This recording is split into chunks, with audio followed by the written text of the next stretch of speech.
bersama Ustaz Haji Hasan Muhammad dalam rancangan Tafsirul Quran.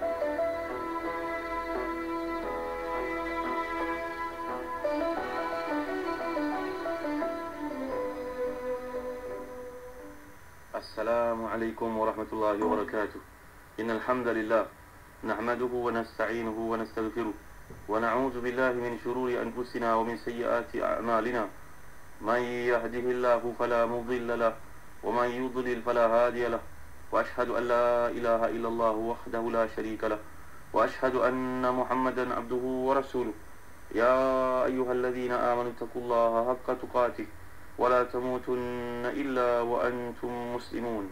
يا أيها الناس اتقوا ربكم الذي خلقكم من نفس واحدة وخلق منها زوجها وبث منهما رجالا كثيرا ونساء واتقوا الله الذي تساءلون به والأرحام إن الله كان عليكم رقيبا. يا أيها الذين آمنوا اتقوا الله وقولوا قولا سديدا يصلح لكم أعمالكم ويغفر لكم ذنوبكم ومن يطع الله ورسوله فقد فاز فوزا عظيما. Amma ba'd. Saudara Nabi bersama Hadi Syahudin, ikhwati fillah, para pendengar yang dirahmati Allah sekalian. Alhamdulillah, kita menyambung ke tafsir kita berusia 25 hingga 28 daripada surah Taha, iaitu firman Allah Subhanahu wa taala, A'udzu billahi minasyaitonir rajim. Qala rabbi shrah li sadri wa yassir li amri wa hlul 'uqdatam min lisani yafqahu qawli. Musa berkata, ya Allah, lapangkanlah untukku dadaku dan mudahkanlah untukku urusanku, dan lepaskanlah kekakuan di lidahku supaya mereka mengerti perkataanku. Nabi Musa mengerti sepenuhnya bebanan tugas yang kini dipikul. Maka dia mohon kepada Allah SWT dengan permohonannya, ya Allah, lapangkanlah untuk dadaku sehingga jiwaku dapat menampung segala tentangan, mudahkanlah untuk urusanku. Kerana dia telah gambarkan, Allah menyebut innahu tagha, maknanya yang kau akan temui ini bukan sebarangan manusia. Manusia yang tagha, manusia yang sifatnya sifat tagut. Tagut artinya, tuan-tuan yang mulia Allah sekalian, setiap yang melampaui batas. Kita boleh lihat perkara ini, tagha, sebagai contohnya tuan-tuan dalam kamus Al-Farid, begitu juga kamus Al-Aziz, dua kamus yang sentiasa saya cadangkan untuk kita memahami Al-Quran Karim, tuan-tuan. Itu sebab Allah gambarkan surat Nisa, yuriduna ayyatahakamu ila tagut. Mereka ni hendak mengambil keputusan daripada tagut-tagut. Tagut ni, tuan-tuan yang mulia Allah sekalian, jamaknya tawarit. Artinya setiap objek ataupun manusia, makhluk yang sampai kepada tahap melampau lebih daripada yang sepatutnya. Binatang tersebut patut dimakan, tiba-tiba disembah pula. Patung yang sepatutnya dibangunkan dengannya rumah, digunakan untuk mengalas kaki dengan jalan, tile dan sebagainya, tiba-tiba dibuat, di frame cantik, disembah. Itu tuan-tuan yang boleh kalau sekalian. Jadi peranannya sudah pun melebihi daripada yang sepatut. Itu sebab Allah gunakan perkataan tagha. Begitu juga sahir. Sahir ni penyahir ahli sihir. Ahli sihir, tok bomo, golongan jin, orang yang mengajak manusia kepada perkara yang batil, maka semua dipanggil sebagai tagut. Di atas wazan fa'alut. Tagut atas wazan fa'alut. Ini untuk menunjukkan kepada mubalaghah. Allah gunakan juga kita lihat jabarut, malakut. Ini merujuk kepada besar, hebat. Jadi tuan-tuan yang dimuliakan Allah sekalian, inilah berkaitan dengan peranan yang begitu besar yang kini dipikul oleh Nabi Musa AS. Jadi mohon kepada Allah SWT kelapangan, mohon kepadanya agar lepas daripada masalah yang membelenggu, menghalang. Ya Allah, aku tidak akan mampu menyampaikan pesanmu dengan baik. Dulu kita bincang dalam surat Al-Hajj, bila Allah perintahkan kepada Nabi Ibrahim untuk menyampaikan perintah, memanggil manusia kepada melakukan ibadah haji, maka Nabi Ibrahim telah pun berkata kepada Allah SWT, ya Allah, tak ada kemampuan bagiku. Lalu Allah SWT telah pun menyuruh, alaikan nida wa alaiyal balag, kamu kena lakukan panggilan seruan itu, yang menyampaikannya lah aku.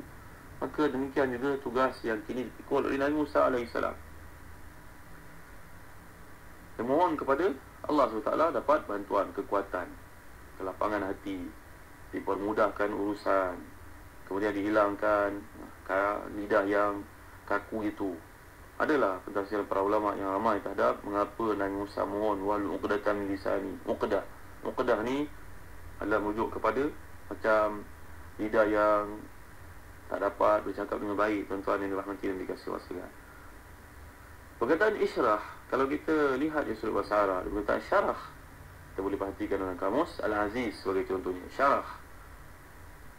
Kamus Al-Aziz mengatakan isyarah, perkataan syaraha. Syaraha merujuk kepada memperluaskan, melapangkan, baik secara material ataupun tidak. Jadi bila perkataan ini dikaitkan dengan satu yang bersifat material, maka dia bererti memotong, membedah.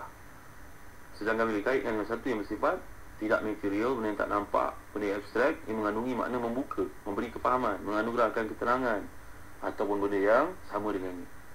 Jadi asyarh ini adalah kelapangan yang dianugerahkan Allah kepada Nabi atau Rasul, dan mungkin juga dianugerahkan kepada sesiapa saja dengan kapasiti yang berbeza-beza, tuan-tuan.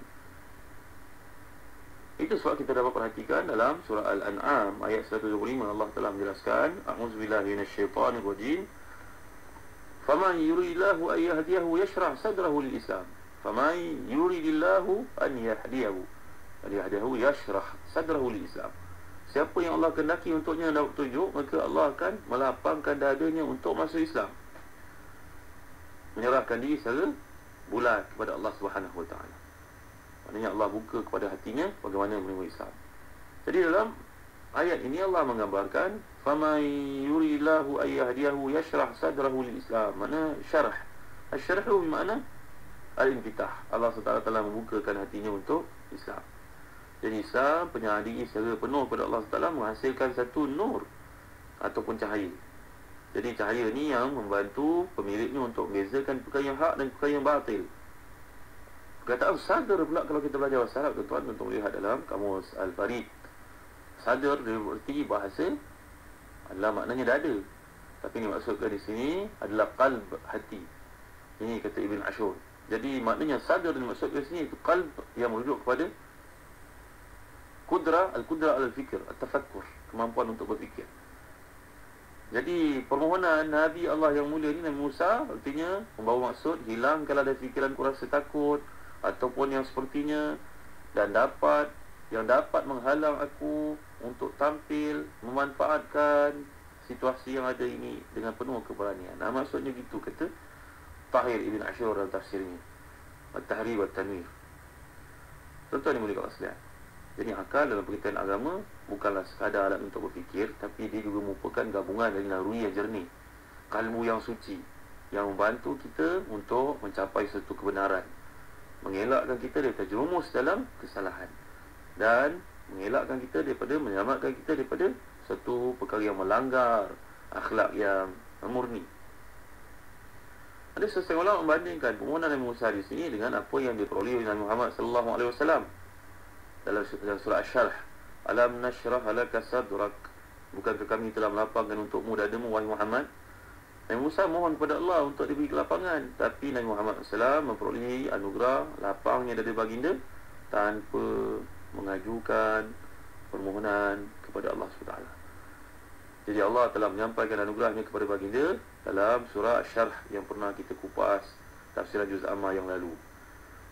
Jadi mungkin kesimpulan yang boleh kita buat, tentunya pemberian tanpa permintaan lebih tinggi daripada pemberian yang diberikan kerana permintaan. Allahu a'lam. Ini kata-kata setengah ulama. Memang benar, Nabi Muhammad SAW menduduki tempat yang paling tinggi banding Nabi-Nabi lain sebagai Nabi yang penghabisan, Khatamul Anbiya wal Mursalin. Jadi permohonan Nabi Musa ni agar dia permudahkan urusan. Tapi Nabi Muhammad SAW bukan sekadar urusan dimudahkan oleh Allah, tapi baginda sendiri dianugerahkan kemudahan sehingga betapa sulit pun satu urusan yang dihadapi, maka baginda akan mampu menyelesaikannya. Ini tuan-tuan yang dirahmati dan dikasihi Allah sekalian. Mungkin satu urusan itu mudah, tapi seseorang kerana satu sebab ataupun yang lain tidak mampu menghadapinya. Tapi jika yang berkaitan itu mendapat kemudahan tersebut dalam dirinya, maka macam mana susah sekalipun satu urusan, ia pasti menjadi mudah. Jadi keistimewaan Nabi Muhammad SAW ni tidak berhenti di situ saja. Keistimewaan itu masih lagi tambah lagi dengan kemudahan yang kedua yang Allah Taala jelaskan surah Al-A'la, wa nuyassiruka lil yusra, kami permudahkan untukmu jalan yang mudah wahai Muhammad. Ini berbeza di sudut redaksinya dengan ayat yang sedang kita bincangkan sekarang, wa yassir li amri. Jadi jelas apa yang diperoleh Nabi Muhammad SAW melebihi apa yang diperoleh Nabi-Nabi yang lain.